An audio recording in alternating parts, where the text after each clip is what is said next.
തിരക്ക് പിടിച്ച യാത്രകൾക്കിടയിൽ ഒരുപാട് കാഴ്ചകൾ നമ്മൾ കാണും. ആ കാഴ്ചകൾ മനോഹരമാകുന്നത് തിരക്കുകൾക്കിടയിൽ നിന്നും മാറി നിൽക്കുമ്പോഴാണ്. രാവിലെ തന്നെ റൂമും വെക്കേറ്റ് ചെയ്ത് ഭക്ഷണം കഴിച്ച ഞങ്ങൾ പോയത് മടിവാളയിലെ ഒരു അമ്പലത്തിലേക്കാണ്. അമ്പലത്തിൽ കയറി അവിടുന്ന് കിട്ടിയ പ്രസാദവും കഴിച്ച് അവിടുന്ന് വേഗം തന്നെ ഇറങ്ങി. മടിവാളയിൽ നിന്നും ബസ് കയറിയ ഞങ്ങൾ വിട്ടത് നേരെ ലാൽബാഗിലേക്കാണ്.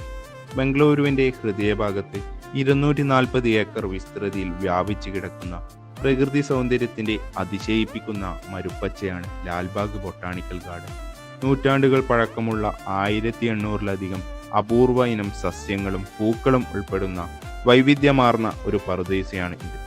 1760-ൽ മൈസൂർ രാജാവായിരുന്ന ഹൈദർ അലിയായിരുന്നു ഈ ഉദ്യാനത്തിന്റെ നിർമ്മാണത്തിന് തുടക്കം കുറിച്ചത്.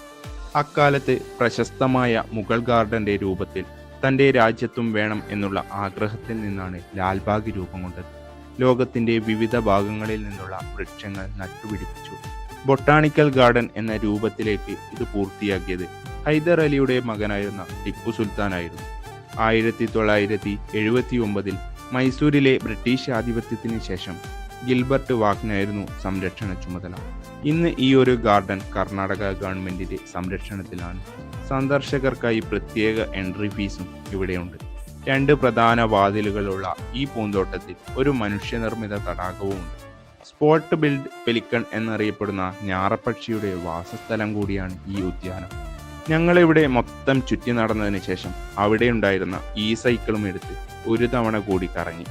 ഈ സൈക്കിളിന് 20 മിനിറ്റ് നേരത്തേക്ക് 40 രൂപയാണ് റെന്റ്. അവിടുന്ന് മസാലപ്പൂരിയൊക്കെ കഴിച്ച് ഞങ്ങൾ മെല്ലെ ഇറങ്ങി. അവിടെ നിന്ന് MG റോഡിൽ എത്തുമ്പോഴേക്കും നല്ല മഴയായിരുന്നു. ആ മഴയത്ത് കുറേ നേരം കടവരാന്തയിൽ തന്നെ നിന്നു. മഴയൊന്ന് ചോർന്നപ്പോൾ അവിടെ നിന്ന് മെട്രോയിൽ കയറി ഞങ്ങൾ യശ്വന്ത്പൂരിൽ ഇറങ്ങി. അവിടെ നിന്ന് 8 മണിയുടെ ട്രെയിനിൽ ഞങ്ങൾ നേരെ നാട്ടിലേക്ക് മടങ്ങി.